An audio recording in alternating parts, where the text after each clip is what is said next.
സാറിന് വീട് പണി തുടങ്ങണമെന്ന് തോന്നാൻ ഒരു മുഹൂർത്തം, എനിക്കിവിടെ വന്നിറങ്ങാൻ ഒരു മുഹൂർത്തം.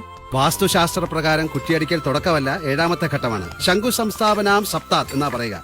അതായത് ദേശനിർണയം, കാലനിർണയം, ഭൂപരീക്ഷ, ഭൂപ്രവേശം, ഭൂസ്വീകരണം, ഭൂകർഷണം എന്നീ 6 ഘട്ടങ്ങൾ ഇതിനു മുമ്പ് പൂർത്തീകരിക്കണം.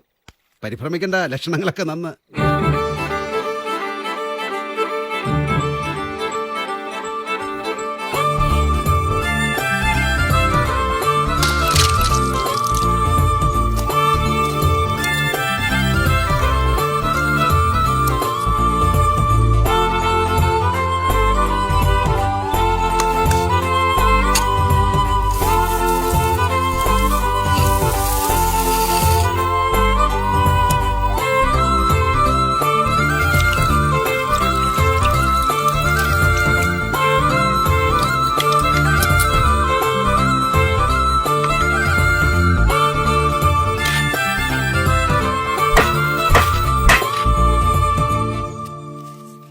എല്ലാം നന്നായി വരും.